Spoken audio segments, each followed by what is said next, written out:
which was as simple as go to run and start server instance, right? But that is like a regular for regular development, guys. But when it comes to real servers, like production of, real project development, it usually happens in managed servers. So we already know what is managed. We have gone through all the setup steps in session 3. So I hope most of you would have already installed that. But just in case if you haven't done it yet, somewhere down the line, maybe during this week. Just a moment. Just a moment. Seems like Kumar hasn't got the invite. Just a moment, guys.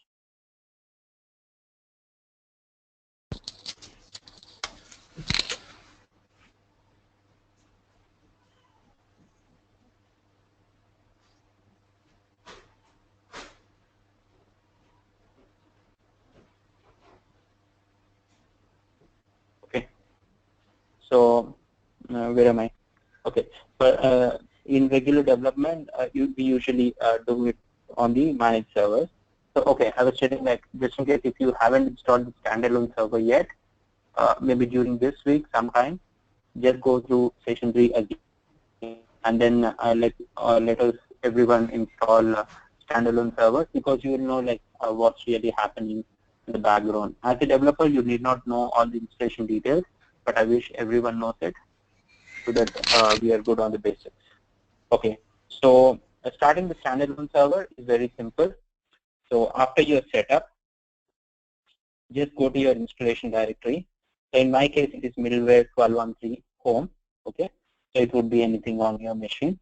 Just go to user projects, domains, SOA domain, and then bin. I'll give you all these steps in a blog.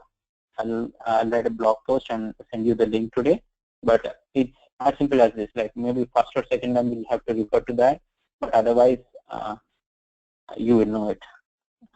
Okay, so just go to that folder directory.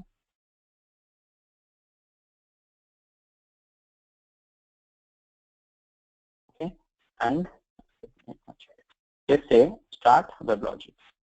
Okay. Now it opens a HTTP server and it will start the admin server. So just a recap, just the basic recap that I'm doing.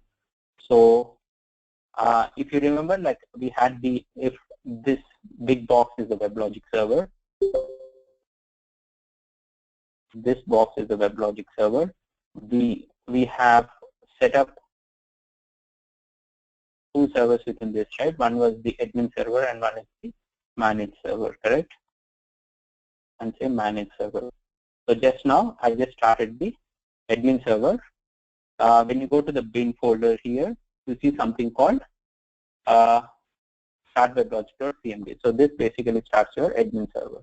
Okay, and we also want to start your managed server, because managed server is the place where we deploy everything, right? We need admin server because we want the WebLogic Fusion Middleware Enterprise Manager to test everything, right? So that is the reason why we started admin server. Always the order should be first start your admin and then start your managed. Okay, so for the managed server there is another command file called start manage WebLogic. If it is Linux, you can use SH file. I'm sorry, start should be somewhere here.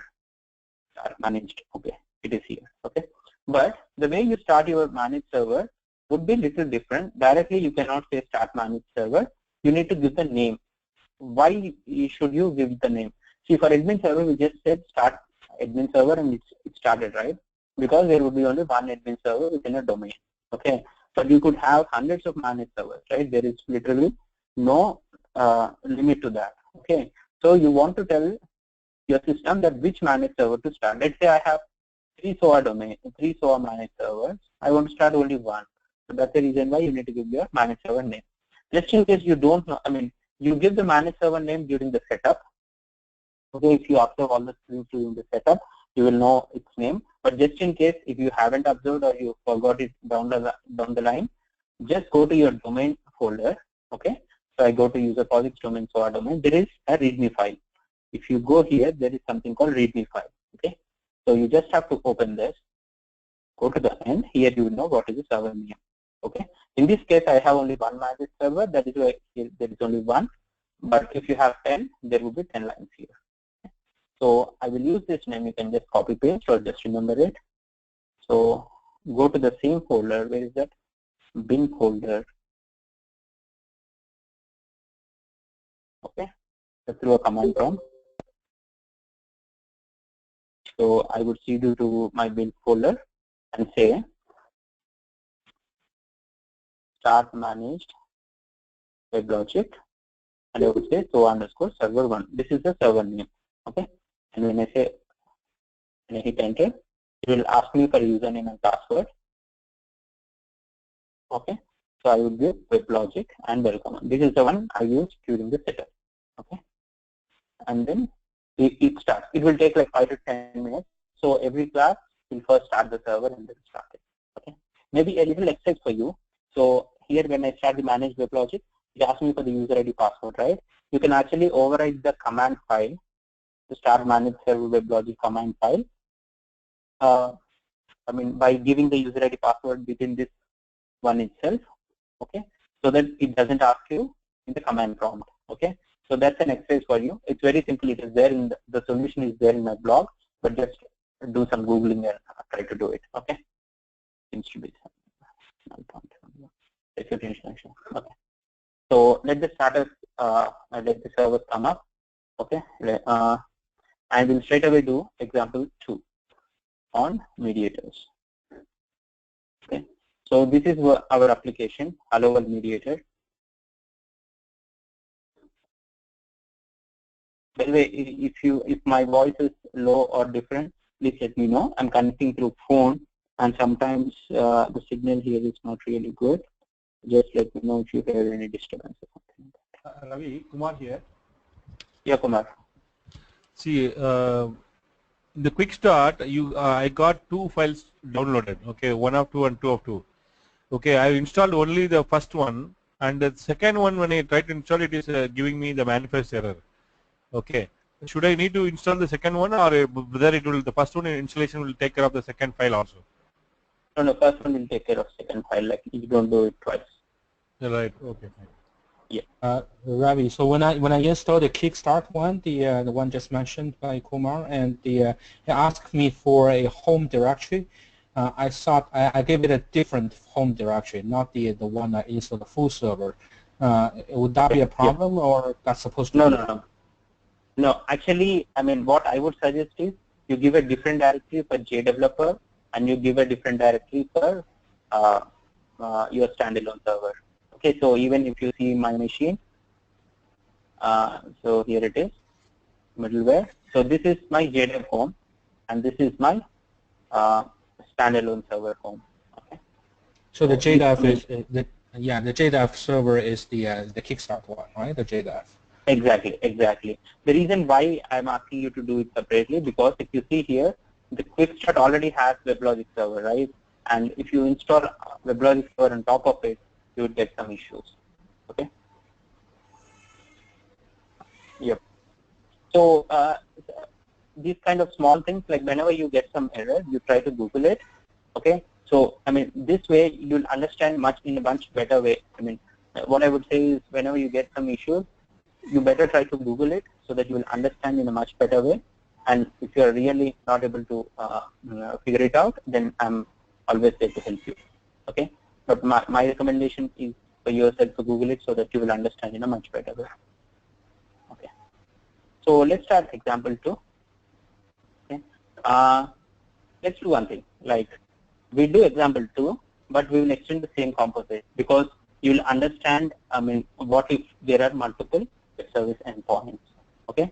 So this example, in our previous example, we have done an echo example, which is the most basic one, which basically creates a request. I mean, let me drop it here. So where when whatever request you give, it goes to the mediator. It does transformation within itself and echoes back, right? So today what we will do is, this is I mean, the example that we have done is the most basic, but that's not a normal scenario. Usually the regular normal scenarios would be, you would be invoking an external web service. Okay. So today what we will do is, let us search in Google if there is any freely available web service, okay, and then we will create a mediator, okay, and we'll create a web service endpoint, and then we will talk to this externally available web service through the mediator and get the response back. Okay, this will be your regular, real world scenario. Okay, so let me clear everything. Okay, so let's see how it happens. So before that, let's recap like what are the steps to be done. If you remember, it should be somewhere here. Yes.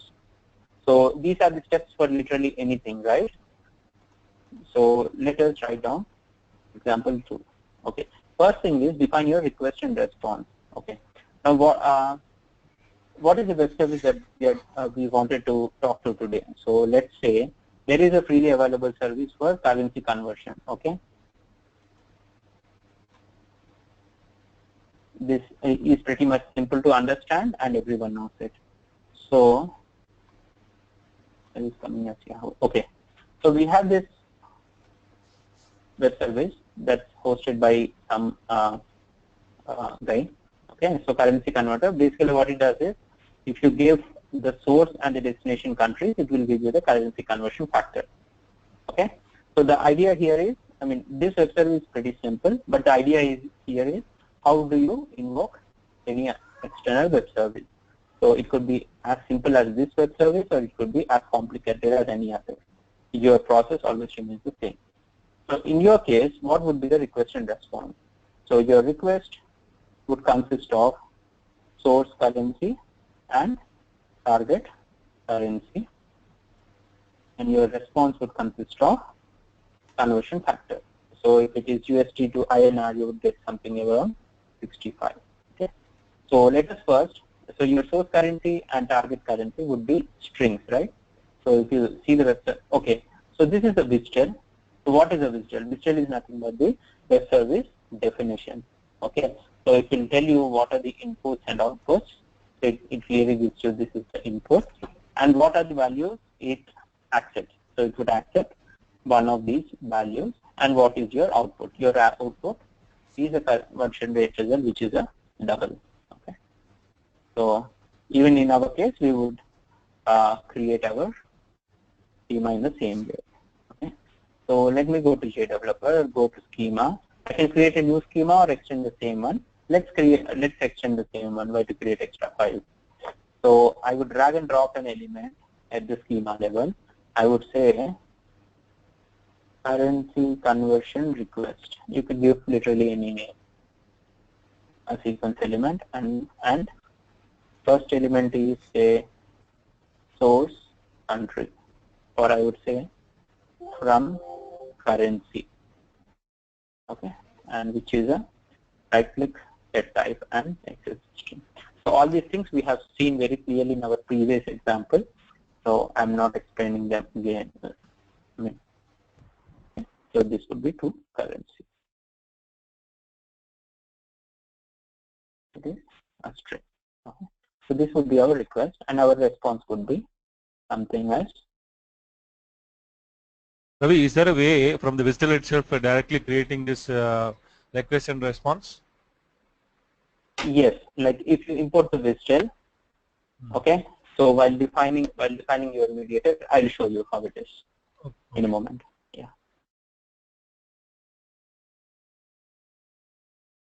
And then I would say conversion factor.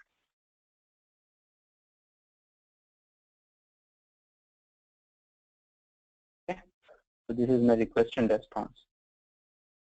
Okay. So now Kumar's question is there a way that we can do it from here? See, if you look at the WSDL, there is a element called schema. Okay. So even the WSDL has schema within it. Okay. So you can actually use the schema to, instead of doing it ourselves, you can actually use the same response. Same schema defined in the WSDL. How you do it is, it's very simple. Okay. So, yep. Let me go to the pane first. So what do we do? So how do we do this example? So we have this external web service hosted somewhere in the internet, right? That's in the internet, and it's called currency conversion web service. Okay, but this is our composite.xml. Okay, it is in my local, and it has 3 sections. If you observe, one is the service section, component section, and reference section, right? Now in my composite, how am I able to access the external service? So I've shown you earlier, this is the external references section, and this will basically represent all the web services hosted external to your application. Okay, so in our case also, this is something which is hosted external to my application. So I would create a reference here, which basically points to my external web service. Okay, so this external reference is basically a local representation of an external implementation. Okay, so what I would do is, in the adapter, now this guy, it is a web service, right? So I would need a web service reference. So I would drag and drop the SOAP web service endpoint here. Okay, I would say currency conversion reference. Okay, and give the WSDL URL. So what is the WSDL URL? This one is the WSDL URL. Okay, so if you are talking to a web service which a different team in your project is hosting, then you will get the web service details from that team. Okay, basically they give you the WSDL. Okay, so you just copy that, and then you give the WSDL URL here. And when I do a tab, it basically browses the WSDL and gives me all the options provided in the WSDL. In this case, we are dealing with a simple synchronous service. So this is the SOAP port. Okay. So in the WSDL definition itself, it will clearly tell you what is the port. I mean, what operation does what. Since I already know it, I'm selecting this one and say, okay, since our, the whole point of this exercise is to understand the mediator concepts, not the web service concepts. So I'm not drilling down into this, but basically you will know what is the port type. The external team will tell you, and then say, okay. Okay. So here, see, here it asks me whether I need to download the WSDL into my local. Okay. Now this is very, very important. Okay. So do you want to download it to your local? Because WSDL is somewhere in the internet, right? I can access it in the internet itself, or do you want it to be in local? Now what is the difference? If it's in the internet, that's the safest option, because tomorrow if your service provider changes or adds one more currency, let's say a new country comes up, so there would be a new currency here. Okay, so if we add something, and if you are accessing from the internet, you don't have to change or refresh your WSDL in your local, right? Because you are using the external provider directly. So that is the most safest option. Okay, there is an alternative for the same thing, but I will tell you that in the next session. Or the second option is to just copy this WSDL into your local. So basically you are referencing the WSDL in your local only. Okay. Now the advantage of copying it into local is, let's say my internet is down. Okay, and I want to work with this application. If my internet is down, there is no way that I can access this service. So obviously there is no way that I can access these schemas and all. Okay, so it's completely your decision whether you want to download it or not. But usually in projects, you never download into your local. Instead, you keep all the files in something called MDS, which I'll tell you later. Okay.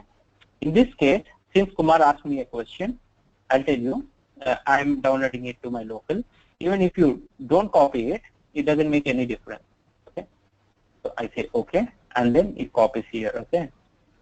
So the WSDL is in my local. So I have created this reference. Okay. What is the other thing that I need to create?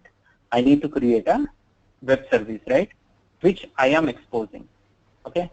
So let me, similar thing to Hello World Mediator, I need to create a reference. So I will drag and drop a SOAP adapter here, and I will say currency conversion web service. Okay. And then here in the WSDL, so I want it to be a synchronous service. I don't have the WSDL yet on my service. maybe there might be a little confusion here. What is this and what is this? Even if you don't have, let me clear it for you. So this is something called reference. Okay. So this basically represents the thing on the right, basically represents the external web service. Okay. But you are in a composite, and always the composite start point is a web service reference, sorry, web service client. Okay. So the one on the left, which is a web service adapter, will be the starting point to your composite. Okay. So though you have a mediator here, a buffer process here, a human task, whatever it is, a web service endpoint client is must because it is a starting point to your composite. That is the reason why I'm writing my web service. What do you say? Web service endpoint. And what is my request and response? I already defined that, right, in the schema. So I can actually click on this, select the synchronous service. We have seen what is synchronous and asynchronous in the previous session. So here, when I click, okay, I want to import. Okay, so here, if I say project schema files, I have my request here, or I can even get it from here. So this is the one I got from Vistel. So this answers Kumar's question. So in the Vistel, you will have the schema. Okay, so this is how you do it. But in this case, I am selecting the schema that I have written because I'll have more control on the objects. What does it mean? Now this guy calls from currency and to currency. But let's say this is some different language, okay? And I want to name my inputs as some other name. So when let's say I'm a Spanish guy, okay? So I want to name the inputs in Spanish, okay? So if I use the same schema from the external provider, I am bound to use whatever they use, right? Tomorrow this guy changes from currency to some XXX, I am bound to use that.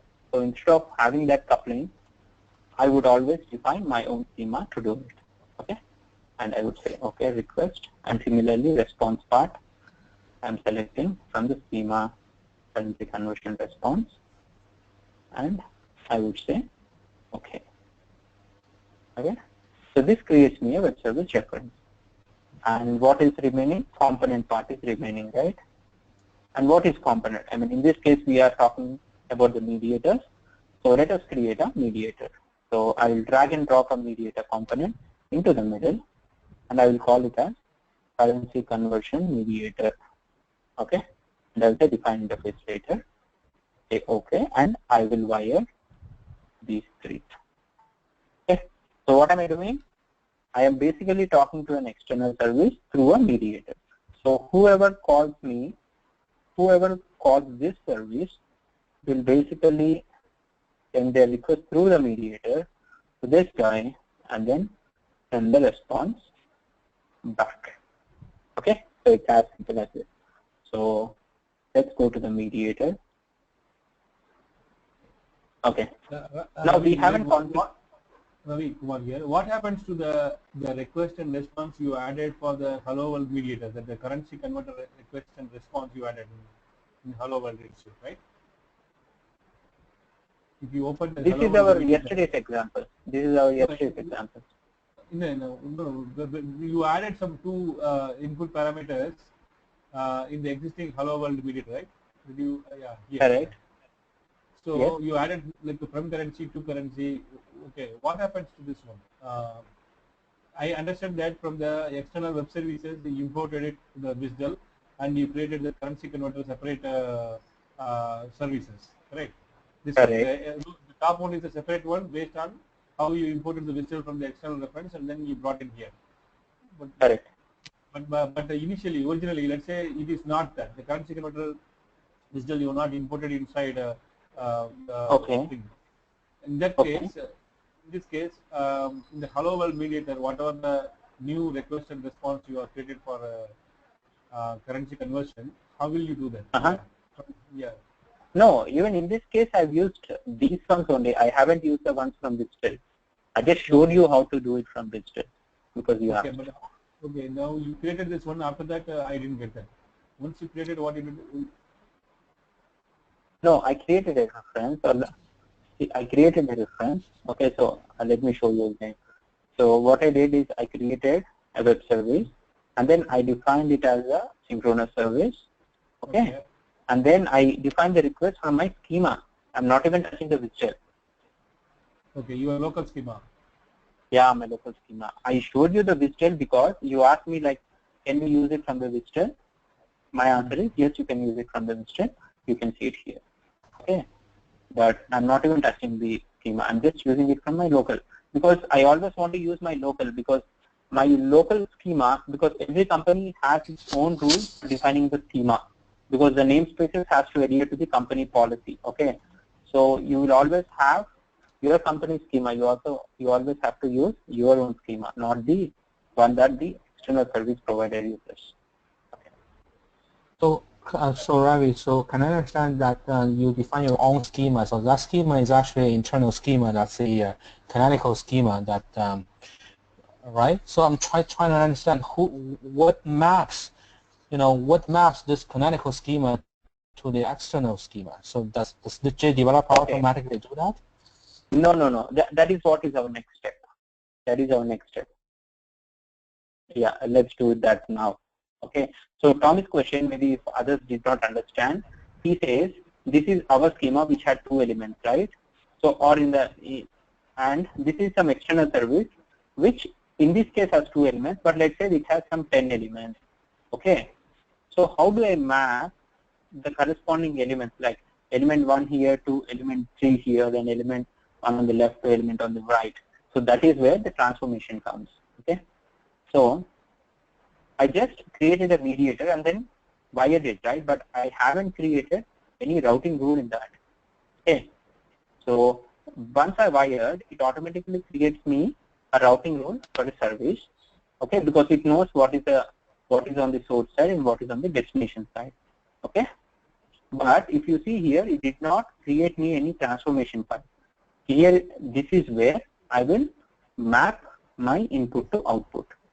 Okay. If you remember in our echo service also we have done it, right? So this is our request, currency con request. If you see, it exactly matches our request. And the one on the right is basically the request type of the external service. So I know what elements to map. Okay. So these need not, I mean, in this case, like it is basically, these basically have the same name, but my schema and the external schema can have different names because each guy calls it differently, right? Okay. So my inputs are mapped, and then I'm hearing some disturbance in circle. I think it should be either Tommy or Kumar. Yeah. There you go. Okay. So this is my request. So here I'm calling the currency conversion rate, operation of currency conversion reference. Okay. And this is the transformation. Now what about the response? So I created the request. What about the response? This guy gives me the response back, right? Now it is my duty to map the response of the external service to the output of my web service. So in the synchronous reply section, there is a transformation section. So I'll create a new transformation file. Okay. So here in this case, in the response, left hand side would be the reference, right? Because this is the source. Because I'm getting the source from here and I'm mapping it to something on the web service endpoint. So this will be the web service. I'm mapping it to the web service client, our web service client. Okay. So I have mapped my request and response. So everything is done, right? Everything is linked. So that's all. So I'm done with my example. Now let us deploy. Okay. So how do I deploy? I can either start my integrated server and deploy it as I shown earlier, or in this case, we have already started our servers initially, right? So here it clearly tells you, so our platform is running and what is the port. Port would be 7001. I mean, while configuring, you would give the port number. I've shown that in the screenshots also, so you're always good. Or you can even check the logs and somewhere it will say port number 7001. Okay. So how do I deploy to my managed server? Let me do that again. Okay, so this is my JDeveloper. Okay, and let's say this is my WebLogic server inside which I have whatever. I have a admin server and I have a managed server. Okay, let's say this is admin server, this is managed server. Okay, now how do I deploy something here onto my managed server? Now this is the question, right? So basically you do that using the application server connection. Okay, so in simple words, basically you want to have a connection which points to this managed server, correct? Now, how do you deploy? And another thing, our ultimate goal is to deploy the application into our managed server, but do you connect directly to the managed server and deploy, or do you do it via the admin server? It's a question. You can, I mean, you usually don't do it, but you can actually directly deploy to the managed server, okay? But you never do that. Why? Because in this case, I have only one server, one managed server, but let's say I've got 10 different managed servers for load balancing, okay? So if you want to do load balancing, what you should do? You have to deploy the same application to literally everything, right? So if I'm directly deploying to the managed server, then I have to create a connection for this guy deploy, this guy deploy. Like I need to do it literally for every managed server once. Instead, what I can do is, I will actually get the connection to the admin server, read the configuration. Okay, so admin server knows what all managed servers it has, right? So I get the list of managed servers it has. So it will give me all the details, all the 10 managed servers. So I'll just check whatever I want and say deploy. In this case, like with one step, you're deploying to literally everything. So that is the flexibility that JDeveloper gives us. So for this to happen, we want to create a connection to the admin server instead of managed server. Okay. Ultimately, you will deploy to the managed server only, but you will do it to the, or maybe with the help of admin server. Okay. So in this case, what I need to do, I should establish a connection between my JDeveloper and the admin server, right? So how do I do? It's very simple. In your JDeveloper, go to resources. If you don't see it, go to window and resources. Okay. And then in the IDE connection, you'll have to create a new application server connection. Okay. So I would say SOA batch 12C connection. Okay. You can give any name. What is the user ID and password? WebLogic and welcome. This is my user ID and password. Okay. What is the port? 7001 is my admin port. Okay. And what is the domain? I think I've given it as _domain. I can check the domain name if I don't remember it. Here also, go to your middleware home, user projects, domain. Okay, so this is my domain name. Okay, so domain name and the admin server, and when I say test connection, it should succeed everything. Okay, and then say finish it off. Okay. So if you see here, I have created a connection with our batch name. Okay. So basically what did I do?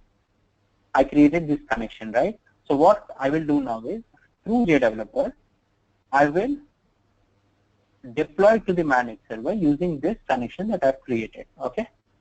So how do I do? So just right click on my application. My application I'm done, right? So I want to deploy. So just right click, deploy, and I would say hello world mediator. Okay, deploy to application server. And then now hello world mediator is already deployed on day 4, right? Yesterday in our previous session we have deployed it. Okay, or let me show you that again. I'm sorry.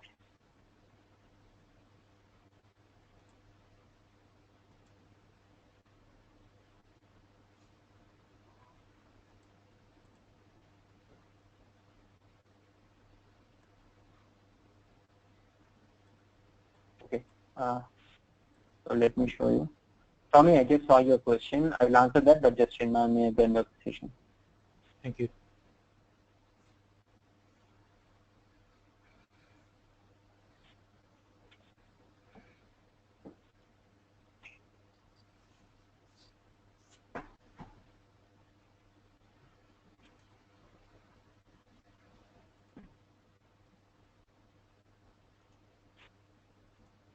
Okay, so this is the enterprise manager.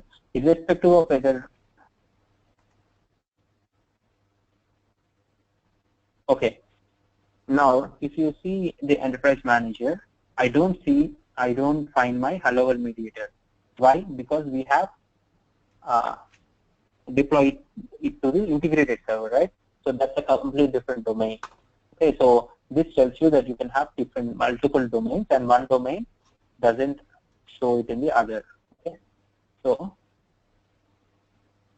so this is my enterprise manager. Okay, before I continue with the deployment, I want to show you something. By default, you will have a partition called default. Okay, default is a partition name. Partition is nothing but as simple as a folder. Okay, so you would have different teams, and each guy would use a different folder for his project. Okay, or even in my case only, let's say I'm handling some 3 different batches. Okay, so and first batch is in 4th session, second batch is in 1st session, third batch is in 10th session. Okay, so in each of the sessions, I would do the same example, but basically I'm at different points, right? So I don't want to jumble all these 3. So I would create 3 different folders for 3 different batches. Same concept holds good here. So partition basically represents a logical boundary. Okay, so for our class, let me create a new partition. Even if you don't create partitions, it doesn't matter, but let's create it. I would say 12C batch 1. Okay. So this is something like a container, so I can create a common partition and reference the common one with my different applications. Exactly. Yeah. That's correct. So going forward, all our applications, we shall do it in this one. Okay. The advantage with having a partition is, I mean, apart from the fact that you can segregate all your projects separately, apart from whatever we discussed now, the other thing is you can undeploy everything at once within a partition. Let's say I finish this batch. Okay, so there are like 20 examples within this one. I just want to get rid of everything. Instead of going to everything and say undeploy, I can just remove the partition so that everything gets undeployed, or just clean the partition. So you have group tasks. Okay, so I create the partition. So let's deploy to this partition. So I would right click on this, say deploy, hello world mediator, application server. Okay, and then what is the connection? The connection that we created is this, right? So this basically is the connection to your JDEF, connection to your domain. And when I say next, it basically browses and gets all the information. So what is the partition? First batch 1 is my partition where I want to deploy, and say next and say finish. Okay, so first it builds your application, because whatever you have now are all text files, right, or all XML files. So basically, it builds your application into something called a service archive, which has a jar extension, and then to your application server connection, it deploys to your managed server. Okay, so that's all. Deployment is finished. So how do we test? The best way to test is go to your enterprise manager, and let me refresh it. Okay, so I got my thing here. Okay, hello world mediator. Yep. So see, earlier if you remember in my previous session, we had just a test button, right? But now you see something with an arrow. Okay, why is that? Because your composite today has 2 endpoints. Earlier you had only 1 endpoint. Now you have 2 endpoints. So you can select whatever you want to test. I will test my currency conversion web service.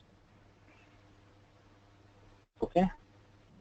So what is the from currency? I would say USD. Sorry, USD dollar to rupee conversion. Okay. And let me test it.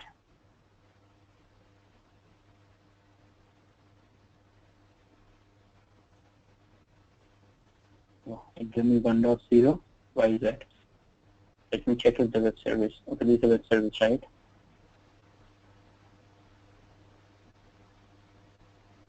Or let us check the trace, right? Okay, we got an issue now, right? It gives me minus 1.0. So either my application is not working or the external service itself is not working. Okay, so let's see, how do we debug?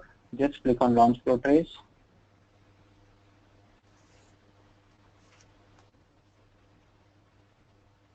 Click on the mediator. Okay, so what's my payload? Okay, my payload is going proper, USG to INR. Okay.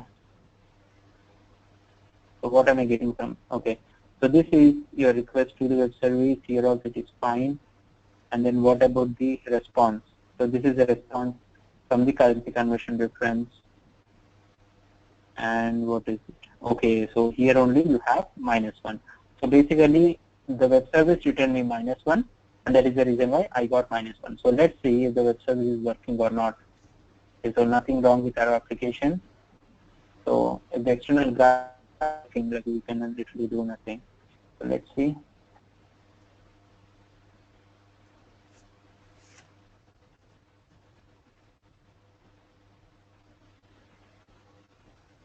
Okay, so this is the service that we have used. So I would say USD to INR and then invoke. Okay, so the web service itself is down, I think. Usually it works. Maybe now it might be a service thing, service failure, so it is giving -1. But whatever. So now we have observed, since the web service is giving -1, we get a response as -1. But if it would have given as a proper number, it would have returned us. Okay, where is my EM? Okay.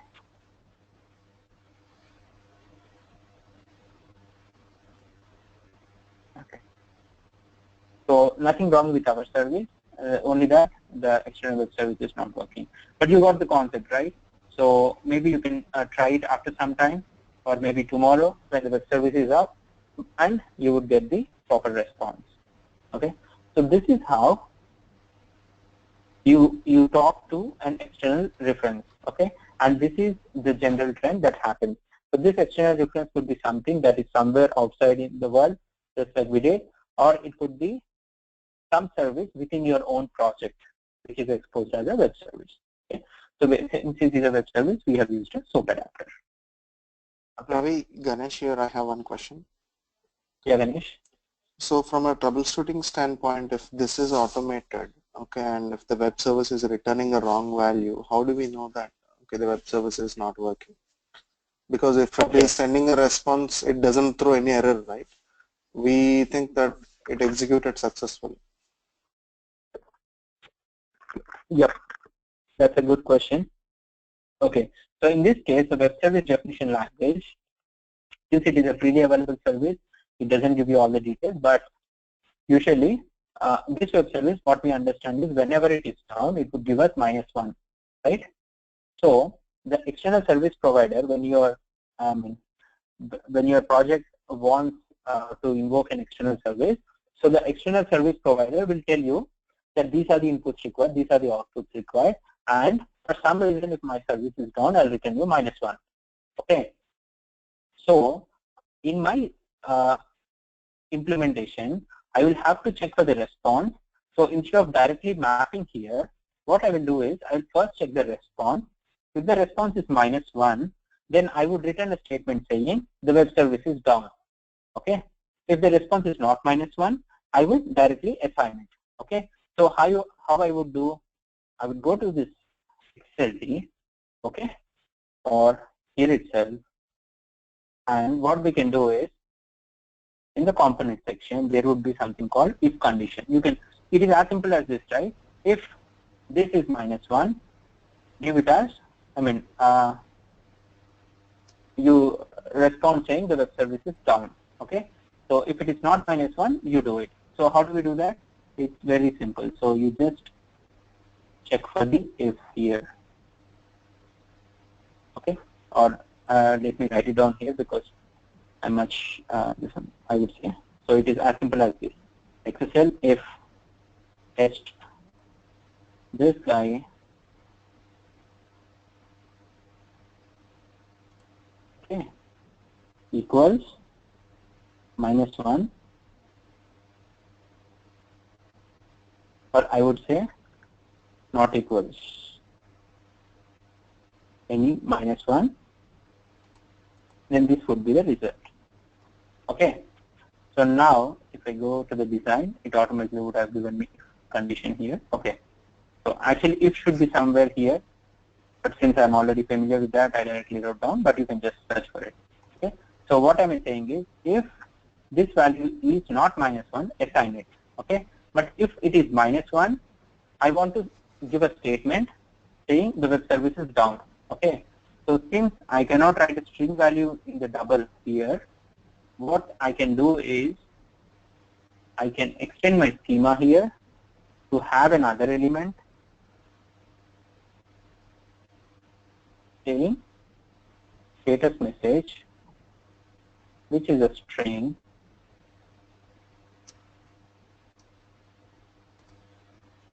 Okay, and just go to the visual, it should automatically come, otherwise you can just recreate it. Okay, so here what I can say is, so let me just first of all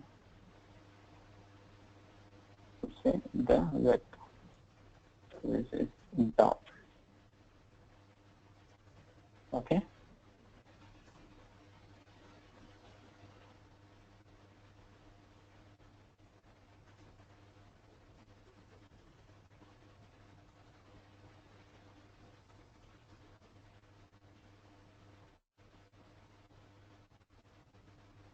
What happened to this?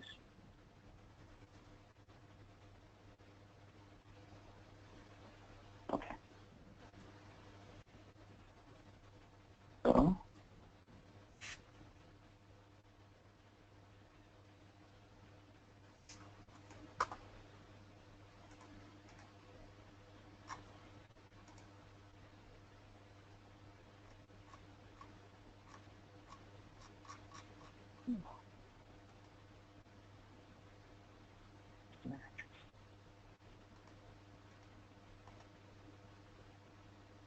let me write it down.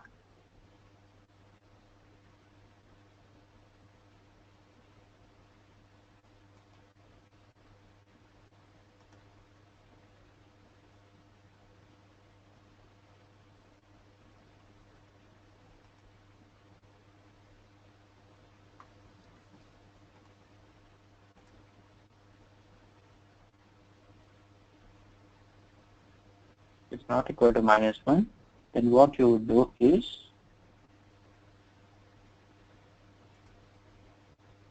success response. Okay, so it's as simple as this. What am I doing here is, now it might look a little tough for you because I mean this is XSLT basically. Okay, so literally you can play with XSLT.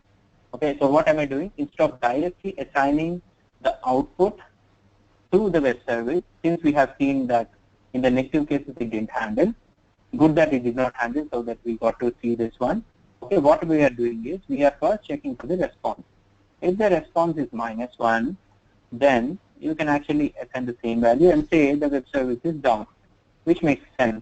And if it is not equal to -1, which means it is returning a proper value, then you are assigning the same value and say success response. Okay, so it is as simple as this. Okay, maybe we'll just deploy. There might be some typo errors since I've written the XSLT, but let's try it out. Okay, so I will deploy the same mediator. Okay, and then what I will do is, instead of revision ID 1.0, I would like to do this 1.1, because my 1.0 is my previous deployment which didn't have error handling. Okay, I don't want to mess it up. Let's say that is my real application. I want to test something now. Okay, we have written some core extra code, right? So we want to check it. So I don't want to mess up my already existing deployment. So I will give a different version number. If I give the same version number, then it will overwrite my previous deployment. I don't want to do that. Okay, next, give the connection.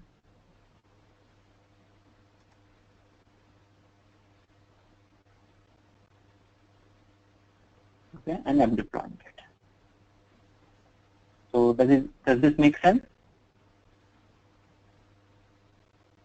Yeah, it does. So but Yeah. when you generate this service, you use a synchronous, right? So do we have to do that, or we can actually use asynchronous to generate this? No, you can do anything. Like you can actually, what do I say, like you can implement any interface that you want. If it's, why I'm giving it asynchronous, because we can actually see the response.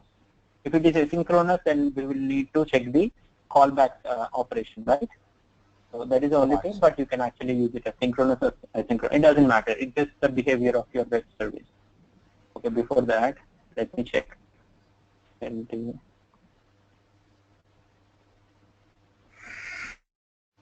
me check if this is correct.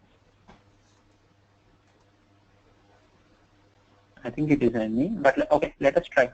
Why do we have to waste time? But if it doesn't work, then maybe we can actually debug this. Okay, it is already there. So let me refresh this one. Now I get a new revision. Okay, so my 1.0 is the previous one. See, even I have the new one, my old code is still there. Like even if I try to invoke this, it gives me -1. Okay, this is my old code. Okay, so it didn't even touch it, which is very good. Okay, whatever. How come this is skin? It is 1.1, right? It shouldn't be fine. Okay, but for whatever reason, okay. So I'm giving it as UST INR, and then when I say test web service, it clearly gives me -1 and the web service is down. Okay, so if you would have given me 65 as the conversion factor, this would be success. Okay. Now my question is, why did it give me, I mean, how come it has overridden 1.0 should override? That is the whole point of having revision, first of all. Okay, maybe I would have pressed 1.1. See, my 1.0 still has the old code, whereas my 1.1 gives me something which we have implemented. Okay, so this is how you do error handling. Okay, nice that the web service is down. We have seen how do we error handle. Okay, but usually these kind of things you do in BPEL. Since you've asked me, I've shown you in XLT, but the ideal way to handle the business logic is in BPEL, because here, if now since I've implemented, I know it, but tomorrow some new, I mean, down the line in 6 months, I'm not there in the company, a new guy has come in, okay, and there is an issue. So he will just see the routing rule and he doesn't know what happened, what is the logic. He has to check your XLT to understand the logic. Instead, when you do it in BPEL, it will be so visually, I mean, it would show you visually that what are the different conditions. So this is the reason why, I mean, usually all the business logic, like a business logic, right? So you do it in your BPEL processes, which we will see later. But I just want to show you the functionalities of XLT, that you can do literally anything. Okay, so let me take up, I mean, before I go to the next topic, which is very, I mean, which takes up 10 minutes, let me check the questions. Okay, Tommy asked me, does Oracle support web service star standards, call it .NET web service, which implements X501 certificate? Yes, definitely it does it. Like in one of the examples, like down the line, maybe in 15th session or so, we would be working with a SAML. Okay, working with SAML with message protection, which is X501 certificate. So, I mean, you will have the answer there. Do we have version control system? Yes. I mean, now actually I got my answers, Ravi. Yeah. Okay. Yes. I mean, every core requires a version handling. I mean, the JDeveloper also gives its own version control, but usually you use SVN or CVS or Podforce, whatever your company gives you. Yes, it is there. Can we make the web service expose conform to a predefined digital? Yes, definitely. That is how you do it. Like in my case, like I'm just creating my own schema. Okay, but usually even schema creation, like it follows a pattern like Garden of Eden pattern. Garden of Eden. Yes, I think. I mean, like there are a couple of patterns like Venetian Blind and Garden of Eden. Like one of the two patterns you follow while creating the schema, and then you should. I mean, if you want to confirm it to a visitor, yes, you can definitely do it. And then now that you are handling problem exceptions, you will need to redeploy in the admin server. No, okay. Your first question, now that you're handling problems, do we need to redeploy? Yes, the answer is yes, because unless we redeploy, it doesn't get the new code, right? But redeploying it in the admin server, no. Just to give you more clarity, we are not deploying in the admin server. We are just using the admin server details to get the configuration details of all the managed servers, and we are always deploying to the managed server. Okay. Maybe if you see, since this is your first session, Supra, you might have got that doubt. But in the third session, I have clearly mentioned you that all our applications have to be deployed to the managed servers. You can do it in admin server, but for various reasons which I have explained, we shouldn't do it. Okay. Yep. So that's about mediators. Okay. So what you can do is, after you do it, do these samples in your local, you can actually tweak through different things. Like you can give filter expressions, or maybe in our next session while doing file adapters, we will create the filter expressions. But you can always tweak through different things. Okay. And we will do an example with sequential parallel, like not in the mediators, but when we learn adapters, we will use mediators also to do them. Okay. And next, I want to tell you a simple topic, and this is one of the very important. This is kind of a foundation to your project. Okay, and it is called MDS store. Okay, it is called metadata store, or simple words, it is called MDS. Okay, every project, the first step that they do after installation, configuration, everything is setting up the MDS. Okay, now what is this MDS? MDS is nothing but a common location which holds all the shared artifacts. Okay, what could be a shared artifact? Any file that is shared across teams is called a shared artifact. Okay, artifact is nothing but a file, right? So what are the files that you may want to share? All the schemas, all the visuals, and many more files like fault policies, bindings, etc., which you don't know yet. But for your knowledge, maybe till now, all the schemas and visuals have to be in your MDS location. So why is that? Okay. So now I'm done with Hello World Mediator. Tomorrow I'm doing another example on file adapter. Okay. But on the file adapter also, I have a request and a response, which is almost similar to this, for example. Okay. Now, in the new project, should I again create the same schema and again redo the same thing? Yes, I mean, if I want to do it, yes, I can do it. But what is the problem? I'm actually rewriting something that is already existing. Okay, you might think like, what is there to rewrite? But this is so simple, but it might be very complex.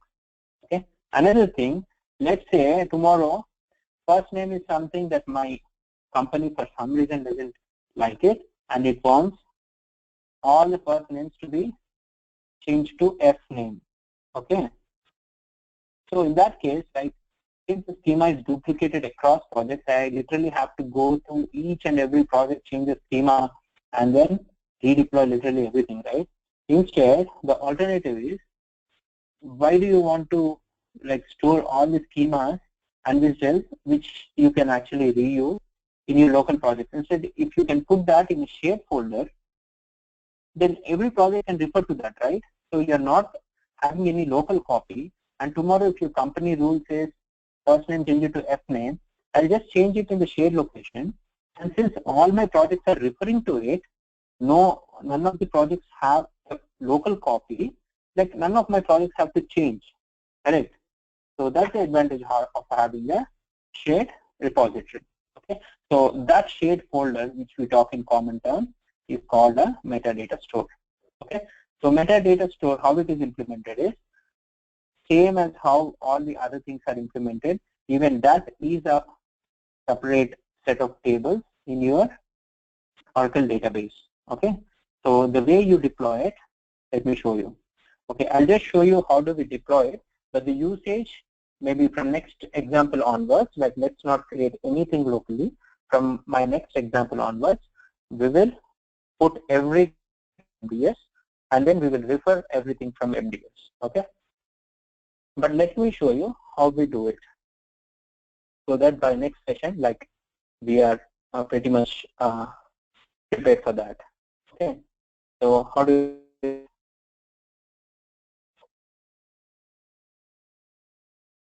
let me create a new project to hold all my shared artifacts. Okay. You need not have a new project. I'm just creating it. That's all. Just for simplicity. I would say shared artifacts project and say empty composite. Okay. There are two ways of deploying it. Once we give you a very simple what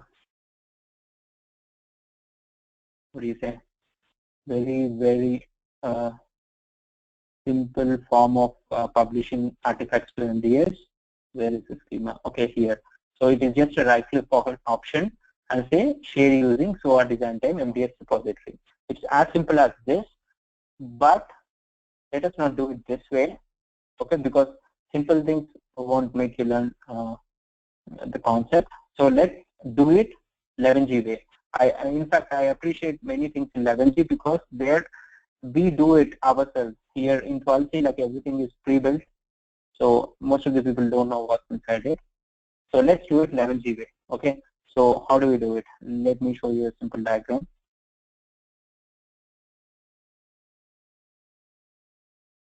Let's not go too much into the details because this is something completely administrative concept. Let's say this is our Oracle database, and as you know, there are like multiple tables which hold different projects, right? I told you, like, literally everything is stored in the database, even the variables, right? So in the same database, in the same schema, there are a set of tables which hold all your shared resources, okay? And this is called MDS, okay? Metadata store. So what you do is you basically create a jar file, okay, of all the shared artifacts that you want, like all the schemas, widgets, etc. You bundle them into a jar file, and then you deploy it to your MDS store, okay? So how do you do that? There are 3 steps. You just have to blindly remember them. First is create a jar file with all the artifacts that you want to publish. I would say publish to MDS. I'm not saying deploy because I'm not deploying to server, right? I'm deploying to a database. Second thing, create a SOA bundle with I would say create jar files. Like, it could be multiple files also. And create a SOA bundle which bundles all the jars in step 1.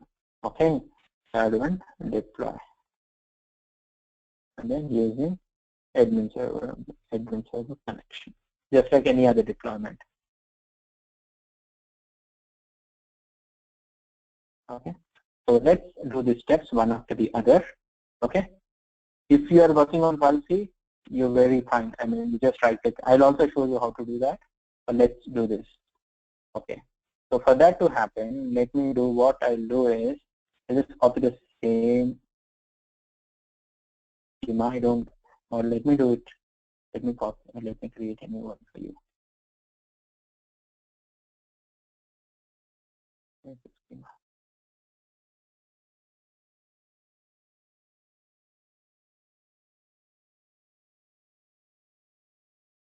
Okay, maybe the name I'll give is my first shared schema. Okay. Let us not use it, but I'll just give you. Okay. So example element, sequence element.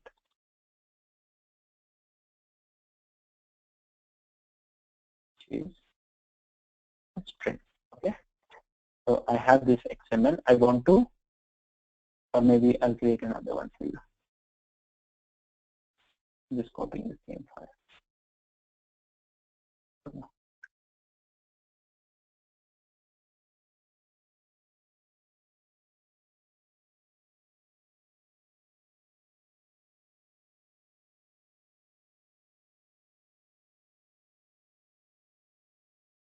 I'm just creating some sample files.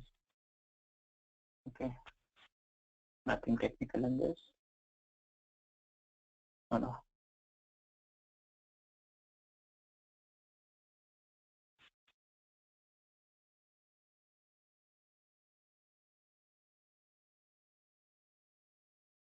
Okay. Okay, so I have these 3 files and I want to deploy to MDS. Okay, so how do I deploy? The first step is to create a jar file, right? Where is it? Okay, first is to create a jar file. Actually, all these steps are there in my blog, don't worry. You can always refer to that, but okay. So just right click on the project and say project properties, go to the deployment section and click on new, okay, and select a jar file, okay, and give a name. So I would say my first archive, I would say share archive, give some proper name, appropriate name, okay, and in the contributors, like whatever files you want. So contributors basically points to the folder. So let me point to the folder which contains my schemas. So I will browse.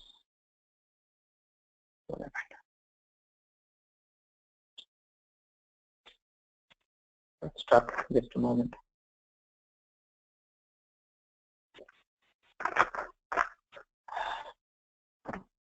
Maybe too many things today. You'll have to practice it tomorrow. Okay. So where is this sort? Let's see, batch shared artifact project. So you can browse the folder. Okay. So here and go to the filter. So you give all the folders where your schemas are there, the schemas and vistas. You can give multiple folders, and in the filter, it will tell you what are all the files. Let's say in my case, I just want to publish first and second for some reason. Okay. Say okay. So basically, what happens is this jar file contains my first and second schema files, which I want to deploy to MDS. Okay. So let me save it. And what is the next step? Next step is to create a SOA bundle. Okay, and this should be at the application level. First one should be at the project level, because for each project you can have different set of files you want to publish. So how do you create a SOA bundle? So just go to this one or say application and say properties. Anything is fine. Go to deployment and create a new SOA bundle.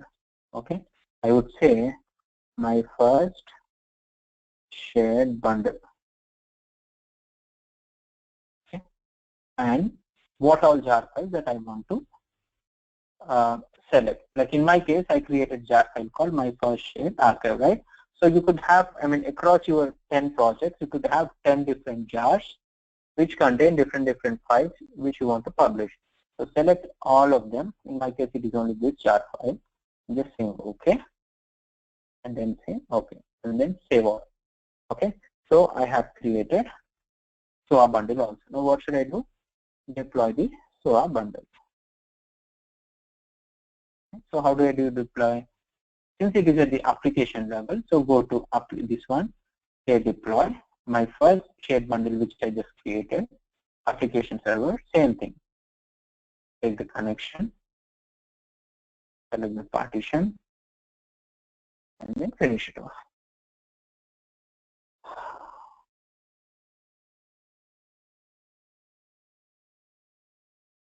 Nice. So it got deployed. Okay. So if I go to my enterprise manager and when I refresh it, I won't see that. Okay. So I'm just refreshing it. But if you observe, the new shared bundle that I just deployed, it is not there, because see what you see here is only SOA applications. Okay. So what did I do? I basically created a bundle and then deployed it to the MDS, right, which is in the database. Okay. That's the reason why I don't see it here. But how would I see that?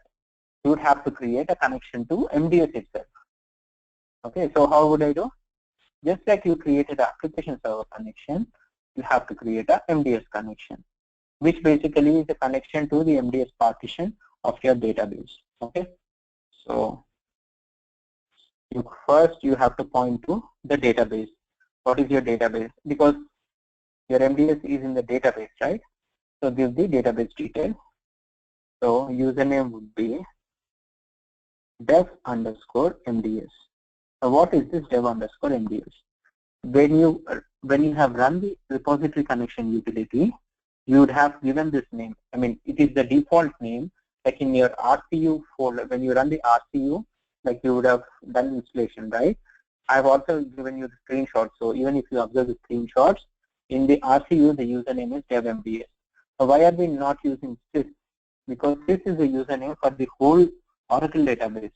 But now we are more concerned about our SOA infra schemas, right? So that is the reason why you give dev_MDS. Password is welcome one. Database details are same. Next connection, say OK. And what is the partition? SOA infra. Okay. And what is the connection name? Maybe I will say it was the MD batch 1 MDS connection. Okay. Okay. So it would be in the MDS.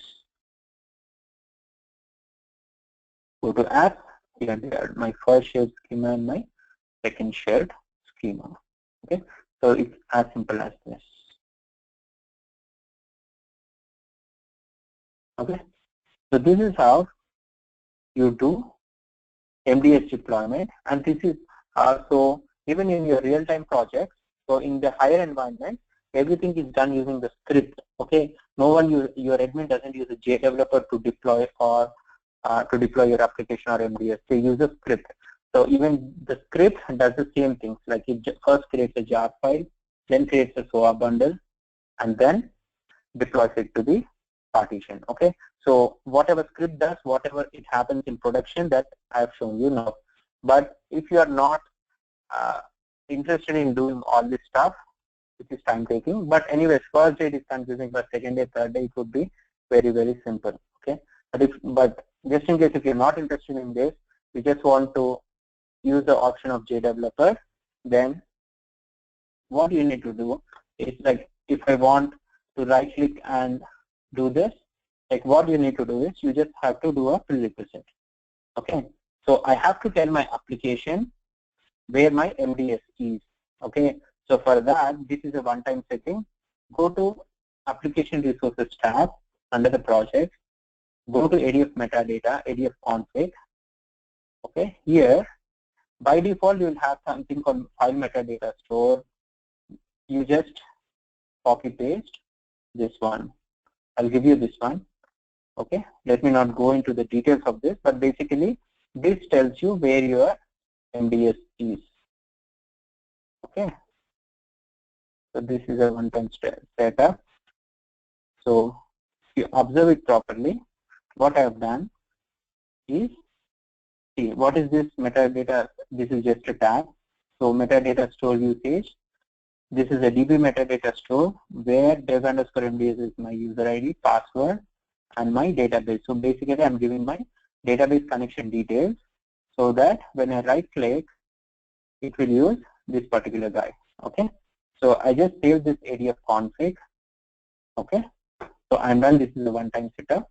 Sometimes ADF config doesn't save properly, so just recheck it. Okay, it is fine now. Okay, third schema I haven't deployed, right, with the bundle. Let me deploy it with this one. Okay. So just right click deploy, share using MDS. Okay, next. Select the folder you want, or you can even create a new folder. I want maybe my folder for third file. Okay, some name, and just to show you that it can do. Okay, next and finish off. Okay, done. The moment you publish to MDS, it is gone from here, because the whole point of MDS is don't have it locally, right? So when I refresh here, see, it has come here. Okay. So JDeveloper gives you a very easy option, right click option, but for that you just have to do a prerequisite, like give the connection details in the ADF config. Okay. So that's the easiest thing, but the proper and the correct thing is to create a jar file and then you bundle all those jar files to the database. Okay. So I've shown you both the ways, so you can choose whatever you want through the whole process. Okay. So tomorrow what we'll do is we'll actually create a I mean, we'll actually create a correct schema, create a proper schema, which we'll be using, deploy it to MDS, and tomorrow we will do an example of file adapter. Okay, so for the file adapter, we will use schema from the MDS. I'll show you how to use from MDS. Okay, so that's all for today. It's like 15 minutes over the session, but so MDS is one of the most basic concepts that everyone has to know. Okay, so please concentrate on that. And then for the extra reading, Tommy has asked me like what are the books. So for the Mediators, there is this Oracle documentation. Okay, you can just search with Mediator. You don't have to go through anything. Just go through these two: getting started with Oracle Mediator and routing rules. Okay, you can, if you're interested, you can even go through this. But the error handling, don't go through that yet because we will do it after BPL.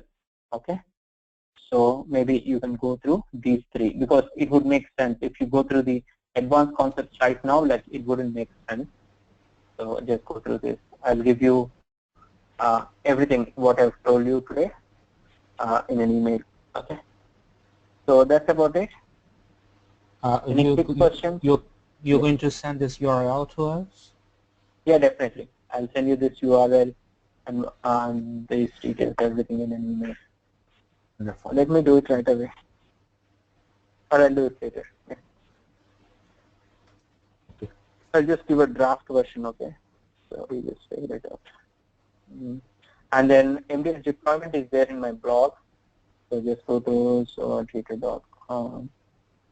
Don't go to WordPress. I'm not maintaining that anymore. Just search for MDS deployment. It should be there somewhere. Okay. Yep. Any more questions? Okay. Yeah, I'll send you the recording after it is uploaded. Thank you very much for attending. Thank you guys. And I wish like you set up the managed server or standalone server maybe by the end of this week, because next week we are starting BPL, which is like very important, which is the core of SOA. Okay, so I don't want you to continue with the integrated server. Okay, and in my blog, so here there are clear steps on what to use, and better you use JDK 7 because JDK 8 has actually discontinued a few things, so you need to set up certain parameters which unnecessarily takes time. So you follow step-by-step approach, and then the document that I've sent you earlier, then you will be okay to set it up.